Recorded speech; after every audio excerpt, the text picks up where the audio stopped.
की एक बड़ी आबादी पहले से ही महंगाई, कोरोना वायरस और लॉकडाउन जैसी तमाम महंगाइयों से जूझती हुई नजर आ रही है। ऐसी स्थिति में खाद्य तेल के दामों में हुई वृद्धि ने आम आदमी के बजट को तबाह कर दिया है। मध्य प्रदेश की अगर बात की जाए तो मध्य प्रदेश में पेट्रोल डीजल के दामों में लगातार बढ़ोतरी हो रही है। इससे जो किचन का जायका है वो पूरी तरीके से बिगड़ चुका है। हमारे साथ यहाँ पे कुछ गृहिणी हैं, हम उनसे बातचीत करेंगे कि कितना असर उनके बजट और किचन में पड़ता हुआ नजर आ रहा है। आप बताएंगे, क्योंकि लगातार पेट्रोल डीजल के दामों में बढ़ोतरी हो रही है, ऐसी स्थिति में आप कैसे पूरा मैनेजमेंट जो है किचन का कर पाती हैं, क्योंकि इसके पहले इतनी महंगाई नहीं थी। सैलरी बढ़ती हुई नजर नहीं आ रही है, लेकिन महंगाई जो है दिन प्रतिदिन बढ़ रही है। आपने बिल्कुल सही कहा। मैं तो एक वर्किंग लेडी हूँ, I work in bank. But महंगाई का असर तो हर जगह है। मेरे पास तो दो हैंड्स है, मैं काम कर ले रही हूँ, अर्न कर रही हूँ और घर चला रही हूँ। उसके बावजूद मेरे किचन पर इतना ज़्यादा असर पड़ा है। 5 लीटर तेल लेती थी, अब 3 लीटर में गुजारा करना पड़ रहा है। चावल के रेट्स बहुत ज़्यादा हाई हो गए। रसोई गैस जो है इतनी ज़्यादा महंगी हो गई है कि अब हर चीज़ में सोचना पड़ता है कि हम करें कि नहीं करें। लॉकडाउन ने पहले ही हमको मार कर रखा हुआ है। कोरोना वायरस के डर से वैसे ही बाहर आना जाना हर चीज़ पे ऐसा हो गया है कि कुछ हम कर ही नहीं सकते। महंगाई ने चारों तरफ से हमको ऐसे घेर घेर के रखा है कि ऐसे जीना हमारा दुभर हो गया है। रसोई गैस की अगर बात की जाए तो कोई भी सब्जी बनाने के पहले तेल की बेहद ही आवश्यकता पड़ती है। सरसों का तेल और जो सोयाबीन फल्ली का तेल है, अब उनके दाम भी जो है 200 रुपए प्रति लीटर के ऊपर पहुंच चुके हैं। तो ऐसे में आपको प्रति महीने आप पहले कितने लीटर तेल आप यूज करती थी और अब कितना करती नजर? देखिए, मैं पहले 7 से 8 लीटर तेल लेती थी, लेकिन अभी क्योंकि महंगाई इतनी हो गई है, हमें तो गाड़ी से ऑफिस भी जाना होता है, बैंक जाना होता है, तो हम लोगों को पेट्रोल के लिए भी सोचना पड़ता है। तो हर जगह हमें कंट्रोल करना पड़ेगा, तभी हम घर को चला पाएंगे, किचन को चला पाएंगे। एजुकेशन है, सब कुछ है। तो तेल में और सभी चीज़ों में मैंने ओवरऑल कटौती की है। तेल में पहले 7 लीटर लेती थी, अब 4-5 लीटर से ही काम चलाती हूँ। बिल्कुल, और भी गृहिणी हम उनसे भी बातचीत करेंगे। आप कितना असर अपने पूरे बजट में मानती हैं, क्योंकि यहाँ पे पेट्रोल डीजल के साथ अब जो खाद्य की सामग्री है, अनाज है, चावल है, दाल है, तेल है, इसमें दिन प्रतिदिन इजाफा होता हुआ नजर आ रहा है। तो कैसे आप पूरे अपने बजट को मेंटेन करके चलते हैं? हाँ जी, मैं बहुत ज़्यादा, हमारा परिवार जो है बहुत ज़्यादा इस क्राइसिस से गुजर रहा है। मेरे पति एक बिजनेसमैन है और इस समय में जो कोविड की जो कंडीशन चल रही है, इस समय में बिजनेस में बहुत ज़्यादा उतार चढ़ाव चल रहे हैं। तो हमारी एक जॉइंट फैमिली में हम रहते हैं, तो इस वजह से हमारे जो घर में है अनाज बहुत ज़्यादा हम लोगों को लगता था, लेकिन अब हम लोगों को इतनी महंगाई के चलते जैसे 5 किलो है तो अब हमें 3 किलो में चलाना पड़ रहा है। तो इस समय में बहुत ज़्यादा हम लोगों के परिवार को गुजरना पड़ रहा है इस कंडीशन की वजह से। कैसे मैनेज कर पाते हैं, क्योंकि इस बीच बच्चों की स्कूल फीस, बच्चों के खर्चे, आपके खर्चे, किचन के, लेकिन आमदनी नहीं बढ़ी है इस लॉकडाउन और कोरोना वायरस में, और आमदनी के साथ जो आमदनी है वो भी माइनस और शून्य में होती नजर आई। हाँ, वही हम लोगों की कंडीशन अभी बहुत ज़्यादा ख़राब चल रही है। बिजनेस में आप देख ही रहे हैं कितना ज़्यादा, मतलब बिजनेसमैन को सबसे ज़्यादा घाटा हो रहा है। स्कूल की फीस वहीं की वहीं है और हमारे जो खर्चे हैं वो ज़्यादा होते जा रहे हैं। मतलब फीस तो देनी ही देनी है और जो घर के अनाज है और बच्चों की जो ज़रूरतें हैं, घर की ज़रूरतें हैं, वो पूरी करनी ही है। और हम लोगों की जैसे अभी कंडीशन इतनी चल रही है तो तबीयतें देखनी पड़ती हैं, क्योंकि सबको, बुजुर्ग भी घर में हैं, बच्चे भी घर में हैं, तो सबकी ऑल ओवर कंडीशन जो हम लोगों की अभी कंडीशन देखते हुए बहुत ख़राब होती जा रही है। बिल्कुल, बच्चों की जरूरतें पूरी करनी पड़ती है। इस बीच बच्चे कभी जिद भी करते होंगे चॉकलेट या बाहर के खाने को लेकर, तो कैसे आप पूरा मैनेज कर पाते? जी बिल्कुल, लॉकडाउन के चक्कर में सभी लोग घर में हैं। चीज़ें जो पहले 100 रुपए में जो काम होता था, अब वो 500 रुपए में भी काम नहीं हो पा रहा। जबकि हमारे सैलरीज में कोई इजाफा नहीं हुआ। आप जानते हैं कि महंगाई इतनी बढ़ रही है, बट सैलरीज वहीं की वहीं हैं। तो बच्चों की सारी ज़रूरतें हमको पूरी करनी पड़ती है, वो जैसे भी करना पड़े। लेकिन बच्चे छोटे हैं काफ़ी, 5 साल के, 4 साल के, तो वो समझने को तैयार नहीं होते कि महंगाई क्या है और कैसे उसको किया जाए। जैसे ये देखा जाता था 2 से 3 हजार का किराना आता है, अब मंथली आपके यहाँ कितने का किराना आता हमारी तो जॉइंट फैमिली है, तो हमारे यहाँ तो मतलब सब वर्किंग हैं, कुछ बिजनेसमैन हैं, तो किराना पहले अब जैसे 2000-4000 में आता था, अब हम लोगों को 1500-2000 में लेना पड़ रहा है, क्योंकि महंगाई बहुत ज़्यादा बढ़ गई है और ज़रूरतें वही हैं। तो महंगाई के चलते तो सामान उतना ही आता है, लेकिन पैसे ज़्यादा हो जाते हैं और सामान की ज़रूरतों को हमको फिर कम करना पड़ता है। बिल्कुल, तो यहाँ पे महंगाई ने किचन का जो जायका है वो यहाँ पे जरूर बिगाड़ रखा है, क्योंकि लोगों की आमदनी नहीं बढ़ी है, लेकिन महंगाई के कारण जो तेल है, सोयाबीन का तेल है, फल्ली का तेल है, सरसों का तेल है, या चावल दाल आटे की बात कर ली जाए तो प्रतिदिन इनके दामों में इजाफा होता हुआ नजर आ रहा है। और स्वाभाविक सी बात है, जो गृहिणी है उनको अपना किचन चलाने में या उसे मेंटेन रखने में काफी दिक्कत का सामना करना पड़ रहा है। बढ़ती महंगाई का असर अब घर की रसोई पर पड़ने लगा है। जिस तरह से लगातार सरसों का तेल, रिफाइंड के साथ चावल दाल के भाव और मसालों के भाव में लगातार बढ़ोतरी हो रही है, तो जिसके कारण लगातार अब कहीं ना कहीं जो घर का बजट है वो पूरी तरह बिगड़ गया। अब हम घर में पहुंचे हैं और बताने का प्रयास करेंगे। महिला हैं जो गृहिणी घर में बना रही हैं, सब्जी बन रही है, तेल डला हुआ है और तेल गर्म हो रहा है, और इसके साथ ही मसाले कटे हुए हैं। मसालों में भी आप साफ तौर पर देख सकते हैं प्याज, टमाटर, मिर्ची। तो ये सब्जी बना रही हैं। समझने का प्रयास करते हैं कि किस तरह से जो लगातार बढ़ती महंगाई है उसका असर देखने को मिल रहा है। मुझे आप ये बताइए, किस तरह से लगातार बढ़ती महंगाई, तेल के भाव लगातार आसमान छू रहे हैं, तो आपकी रसोई गैस पर कितना असर पड़ रहा है? रसोई गैस पर तो बहुत प्रभाव पड़ रहा है, क्योंकि तेल के जो दाम बढ़े हुए हैं ना, उस चक्कर में रसोई पे इतना प्रभाव पड़ रहा है कि क्या खाए इंसान। तेल इतना महंगा, कहाँ पहले 15 लीटर की कट्टी मंगाते थे, अब कहाँ 5 लीटर का तेल, वो भी मतलब मंगाने के लिए पैसे नहीं है। सोचो 1-1 किलो मंगा रहे हैं। कहाँ घर में इतने व्यंजन बनते थे, अब कहाँ आलू दाल चावल इन पे आ गए हैं। गैस का सिलेंडर भी इतना महंगा है, 900 रुपये कहाँ से इंसान खरीदे। आज आप अलग अलग, यहाँ पर आपके यहाँ प्याज कटी हुई है, टमाटर हैं, मिर्ची है, कढ़ाई चढ़ी हुई है, तो किस चीज़ का तेल आप यूज करती हैं और आज क्या बना रही हैं? आज आलू की सब्जी, दाल चावल रोटी। सरसों का तेल ज़्यादा इस्तेमाल करते हैं, वही ज़्यादा भाव पकड़ रहा है। तेल तो दोनों ही भाव पकड़ रहे हैं, रिफाइंड भी और सरसों का भी। क्या करे इंसान, कहाँ से खरीदे।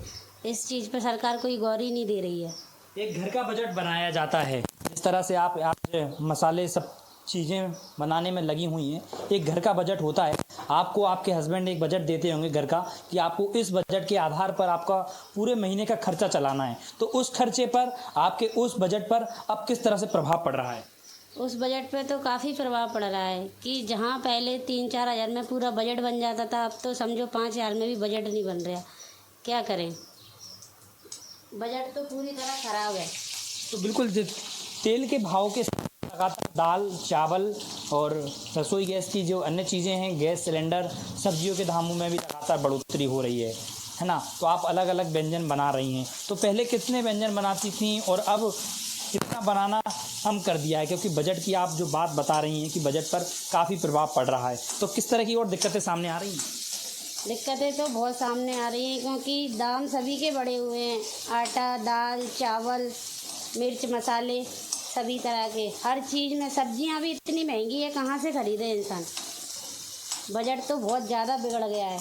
ये समझो कि सब्जी रोटी खाने के लाले पड़ रहे हैं अब तो। बिल्कुल, ये महत्वपूर्ण बात आपने बताई कि सब्जी रोटी खाने के अब 2 वक्त के लाले पड़ने लगे हैं, क्योंकि जिस तरह से लगातार दामों में इजाफा हो रहा है, चाहे हम चावल आटे दाल के मसालों की बात करें, और इसके साथ ही जो अन्य तेल की बढ़ती महंगाई, जिस तरह से लगातार तेल के भाव बढ़ रहे हैं, उसके साथ गैस सिलेंडर के भी लगातार बढ़ रहे हैं, और यही कारण है कि अब आम लोगों का बजट पूरी तरह बिगड़ गया।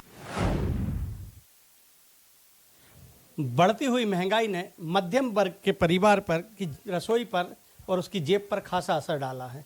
अगर मीठे तेल की बात करते हैं तो 150 रुपये लीटर है, तो वहीं सरसों का तेल 180 रुपये लीटर है। इतनी महंगाई में मध्यम वर्ग के परिवार के सदस्य की कमर टूट गई है, ये कहना है उन लोगों का। आइए हमारे साथ कुछ गृहिणी हैं, आइए हम उनसे बात करते हैं। क्या इतनी महंगाई के दौर में वो क्या सोचती हैं कि महंगाई कहाँ जा रही है, क्या नाम है आपका? बीना गोहिल। बीणा जी, मीठा तेल 150 रुपये लीटर है, आपकी रसोई पे, आपकी जेब पर क्या फ़र्क पड़ा है? तेल का महंगा होने से हमारी रसोई पर तो बहुत ही ज़्यादा फ़र्क पड़ता है, क्योंकि कुछ भी बनाना है तो तेल का यूज़ तो करना ही करना है, चाहे वो सरसों का तेल हो चाहे मीठा तेल हो।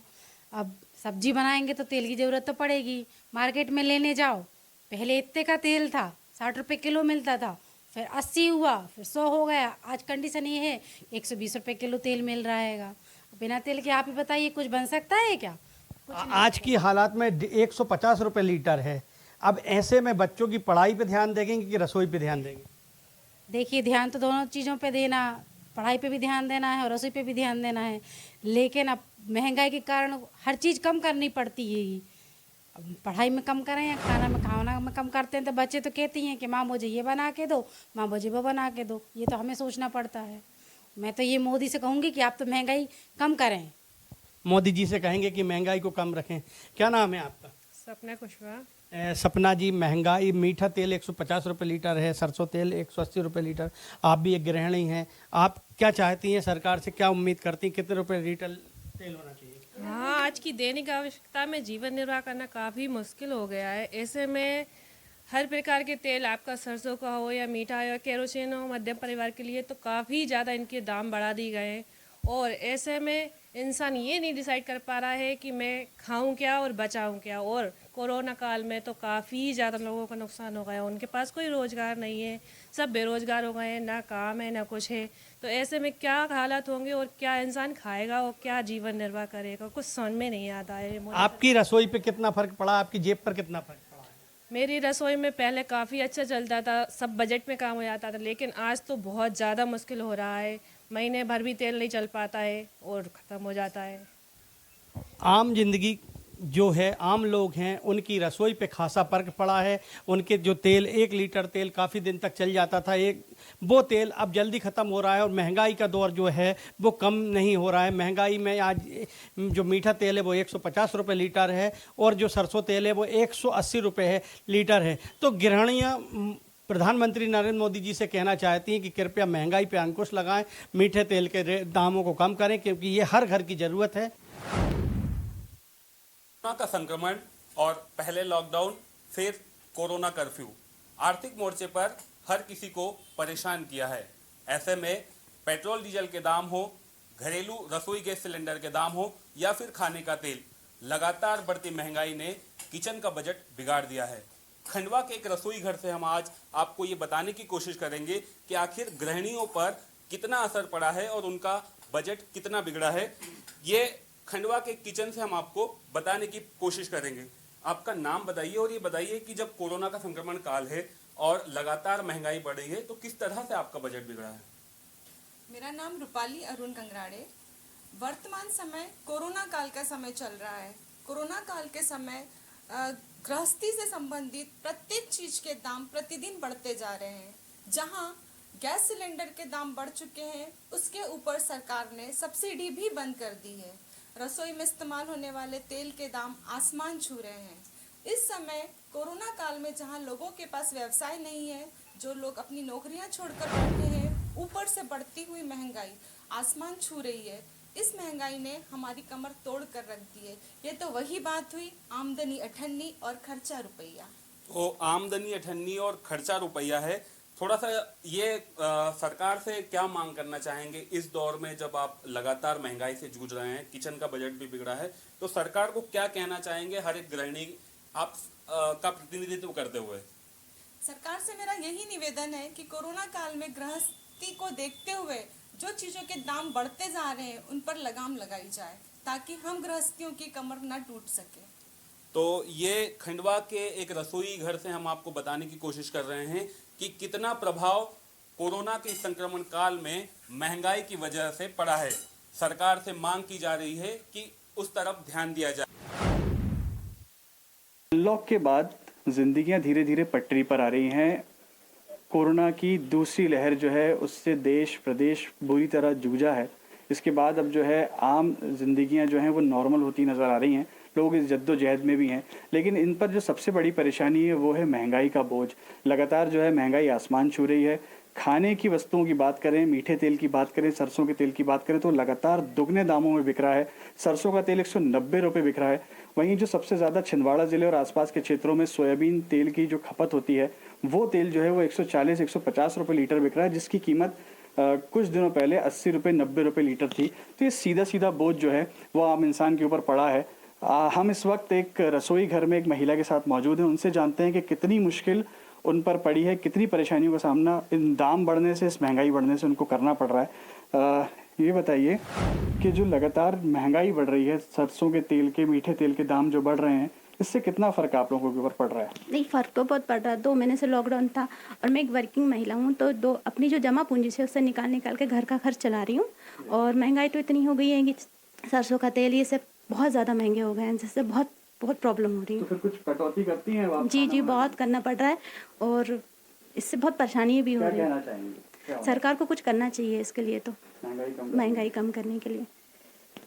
देखिए, बिल्कुल जैसा कि उन्होंने साफ कहा कि अब जिस तरह पहले खाने के तेल का इस्तेमाल ये करती थी, उसमें इनको कटौती करनी पड़ी, क्योंकि 2 महीने से ये लोग घर पे हैं, ये वर्किंग महिला हैं, 2 महीने से कोई कमाई धमाई नहीं हुई है, तो बचत से जो है इनको बचत निकाल के अपनी जो है वो गुजारा करना पड़ रहा है।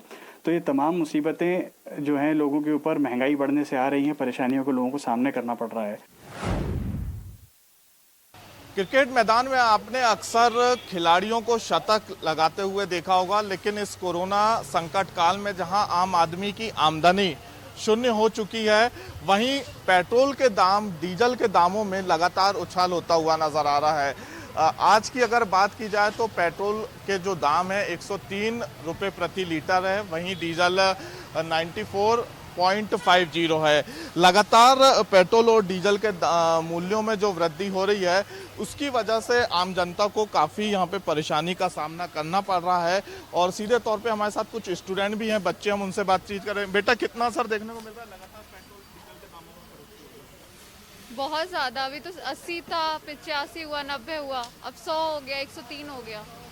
पॉकेट मनी में कितना असर, क्योंकि आप एक स्टूडेंट भी हैं और 103 रुपये प्रति लीटर, अब पहले कितने का पेट्रोल डलवाते थे? हम लोग 80 का डलवाते थे, 85, 90 तक का डलवाया, बट अभी एकदम से 103 हो गया। सीधे तौर पे यहाँ पे आम जनता को परेशानी का सामना करना पड़ रहा है, क्योंकि पेट्रोल डीजल के दामों की वजह से महंगाई भी लगातार बढ़ती हुई नज़र आ रही है। क्योंकि फल, सब्जी, किराने की अगर बात की जाए तो किरानों की सामग्री में भी लगातार बढ़ोतरी हो रही है। भैया, कितना असर देखने को मिल रहा है अपना भोपाल में? पेट्रोल के दाम 103 हो गए हैं, आपके बजट पे ओवर बहुत ज़्यादा ओवर है, मतलब परेशानी हो रही है? 100% हो रही है, 100% हो रही है। सरकार से क्या मांग करेंगे आप? सीएम चेंज करें, सीएम बदल जाए बस, और सीएम में एमपी के अंदर 2 ही लोग हैं। लेकिन केंद्र से ये पेट्रोल डीजल के दामों में जी नहीं माफ कीजिएगा, स्टेट गवर्नमेंट से होता है, सेंटर से वो मोदी अकेला आदमी लगा हुआ है यार, इन लोगों को शर्म आना चाहिए। प्रदेश का जो आपका जो है ना सीएम वगैरह, इनको शर्म आना चाहिए। बिल्कुल साफ तौर पे कह सकते हैं कि यहाँ पे लगातार जो है पेट्रोल डीजलों के दामों में बढ़ोतरी हो रही है। आम जनता को काफ़ी परेशानी का सामना करना पड़ रहा है और ऐसी स्थिति में आम जनता जो है मध्य प्रदेश की, वो यही मांग करती हुई नज़र आ रही है कि जल्द से जल्द डीजल और पेट्रोल के दामों में कटौती की जाए। क्योंकि इस कोरोना संकट काल में जहां आम जनता और युवा वर्ग से रोजगार छिन चुके हैं, ऐसी स्थिति में महंगाई जो है दिन प्रतिदिन बढ़ती हुई नजर आ रही है। ग्वालियर शहर में लगातार पेट्रोल डीजल के दामों में इजाफा हो रहा है। इस वक्त हम ग्वालियर के पेट्रोल पंप पर पहुंचे हैं। यहाँ पर पेट्रोल पंप पर तमाम लोग पेट्रोल भराने के लिए यहाँ पर पहुंच रहे हैं। हालात ये हैं कि ग्वालियर में जो प्रीमियम पेट्रोल है वो 106 रुपये 25 पैसे पर पहुँच गई है, और वहीं डीजल 94 रुपये 45 पैसे और पेट्रोल 103 रुपये 10 पैसे पर पहुँच गई है। तमाम लोग यहाँ पर भराने के लिए पेट्रोल पहुँचने समझने का प्रयास करते हैं। भाई साहब, पेट्रोल 106 के पार पहुँच गई है? बिल्कुल। किस तरह देख रहे हैं भाव को? बहुत ज़्यादा है, कम होना चाहिए। पेट्रोल के दाम बहुत ज़्यादा है, कम होना चाहिए, इस तरह की बातें हो रही हैं। तमाम और भी लोग हैं पेट्रोल भराने के लिए पहुँचे हैं। पेट्रोल के पार भाव 106 के पार। हाँ, वो तो क्या है, समय के हिसाब से महंगाई बढ़ती है तो पेट्रोल भी बढ़ेगी और भी चीज़ें बढ़ रही हैं और समय के हिसाब से बढ़ रहा है। क्या कहेंगे सरकार से? सरकार तो ठीक काम कर रही है, मोदी जी ठीक काम कर रहे हैं, देश हित में सब काम हो रहा है अच्छे। तो बिल्कुल सरकार ठीक काम कर रही है। भाई साहब का कहना है कि देश हित में सारे काम हो रहे हैं और लगातार जिस तरह से दामों में बढ़ोतरी हो रही है वो बिल्कुल ठीक है। तमाम और लोग यहाँ पर पहुँच रहे हैं, जॉब के कर्मचारी पहुँच रहे हैं, डॉक्टर्स पहुँच रहे हैं, और तमाम जो लोग आते हैं पेट्रोल डीजल के दाम लगातार बढ़ा रहे हैं। भाई साहब बढ़ा रहे हैं। भाई साहब क्या करते हैं आप? मैं यहाँ पर एक PhD स्कॉलर हूँ। पेट्रोल 106 रुपये के पार पहुंच गई, किस तरह असर पड़ रहा है जेब पर? बिल्कुल असर पड़ रहा है, और जो स्कॉलर हैं जिनको कहीं से इनकम नहीं है, उनके लिए तो बहुत ही पीड़ा का विषय है, क्योंकि वो पूरी तरह से डिपेंडेंट है अपनी फैमिली मेम्बर पर, उनकी आय पर। तो जाहिर सी बात है, पीड़ा तो है। तो बिल्कुल जिन लोगों के पास इनकम नहीं है उन लोगों को और सामने दिक्कतों का सामना करना पड़ता है। तमाम और लोग यहाँ पर पहुँच रहे हैं और लगातार पेट्रोल डीजल, जिस तरह से देखा जा रहा है कि पेट्रोल डीजल के पेट्रोल पंप संचालक हैं, जब उनसे बात करने की कोशिश की तो उन्होंने भी दामों में गिरावट बताई थी कि अब बढ़ते दामों के साथ जो बिक्री है उसमें गिरावट आई है। अंकल बताएंगे, पेट्रोल डीजल के भाव लगातार आसमान छू रहे हैं, 106 के पार पहुँच रहे पेट्रोल। क्या करें भैया, काम तो करना है, काम तो करना है भैया, तो क्या करें। जेब पर कितना असर पड़ रहा है? क्योंकि एक आम बजट होता है, क्योंकि आप और हम आम लोग हैं तो एक घर का बजट बनाते हैं, तो जेब पर कैसा असर पड़ता है इसका? अत्यधिक असर पड़ा है। तो बिल्कुल कहीं ना कहीं जेब पे ऐसा ज़रूर पड़ रहा है। तमाम और लोग यहाँ पर भराने आए हैं और लोगों से समझने का प्रयास करते हैं जिस तरह से लगातार भाव में बढ़ोतरी हो रही है। भैया, पेट्रोल के भाव 106 के पार पहुँच गए हैं, किस तरह देख रहे हैं भाव? ठीक है, फिर से वोट दो, मैं तो कहता हूँ मोदी को फिर से पीएम बनाओ। तो कहीं ना कहीं जो लोग हैं, आम लोग हैं, जिन लोगों की जो अलग अलग बातें हैं वो सामने आ रही हैं, जिस तरह से लगातार भाव में बढ़ोतरी हो रही है। ग्वालियर शहर में Indian petrol pump, HP petrol pump और भारत पेट्रोल पंप, तीनों पेट्रोल पंपों के दाम अलग अलग हैं। वर्तमान में देखा जा रहा है कि लगातार भाव में जिस तरह से बढ़ोतरी हो रही है, तो कहीं ना कहीं ग्वालियर की जनता, ये रहवासी थे, इन लोगों ने जो सुझाव दिए ये आम लोगों की बातें हैं कि ग्वालियर से कहना इन लोगों का है कि लगातार बढ़ते दाम हैं, उनको लेकर लोग कह रहे हैं। पूरे प्रदेश सहित छिंदवाड़ा में भी जो है 1 तारीख से अनलॉक की प्रक्रिया अपनाई गई है। छिंदवाड़ा के अंदर अनलॉक जो है बाज़ारों को कर दिया गया है। ऑड इवन के तहत जो है वो बाज़ार खोले जा रहे हैं। एक दिन छोड़कर दूसरे दिन दुकानें खुल रही हैं। पर वहीं जो है सरकार की गाइडलाइन के हिसाब से शनिवार रात्रि 10 बजे से सोमवार की सुबह 6 बजे तक जनता कर्फ्यू लगाने के आदेश किए गए हैं, जिस पर जो है लोगों का बाहर निकलना मना है। आवश्यक कारण से ही लोग बाहर निकल सकते हैं छनिवार रात्रि 10 बजे से सोमवार की सुबह 6 बजे तक। उसी पर जो है आज देखिए, आप देख सकते हैं तमाम बाज़ार जो बंद है। यहाँ पर जो है छिंदवाड़ा के परासिया नाके पर जो है पुलिस और नगर निगम का अमला जो है वो यहाँ पर खड़ा हुआ है। आने जाने वाले लोगों से वो पूछ रहा है कि वो क्यों निकल रहे हैं, क्या कारण है, और अगर कोई ऐसा समझ में आता है कि अनावश्यक ये सड़कों पर घूम रहा है तो उसके ऊपर चालानी कार्रवाई करने का काम भी ये प्रशासनिक अमला जो है वो यहाँ पर कर रहा है। तो जनता कर्फ्यू जो है वो जारी है। शनिवार कल रात से सोमवार की सुबह 6 बजे तक ये जनता कर्फ्यू जारी रहेगा। 15 तारीख तक अभी ये आदेश जो है 15 जून तक जो है वो जारी रहेगा। इसके बाद की जो व्यवस्था है वो ये देखने के बाद बनाई जाएगी कि कोरोना ग्राफ अगर थमा रहता है तब तो कुछ और छूट जो है वो इस ज़िले को मिल सकती है, और अगर कहीं कोरोना का ग्राफ बढ़ता है या संक्रमण का प्रसार बढ़ता है तो ये जो छूट है वो इसमें कमी की जाएगी। और इसी तरह से जो है वो अनलॉक की जो प्रक्रिया है उसको भी जो है उसमें कुछ फेरबदल करने का प्रशासन जो है वो निर्देश दे सकता है।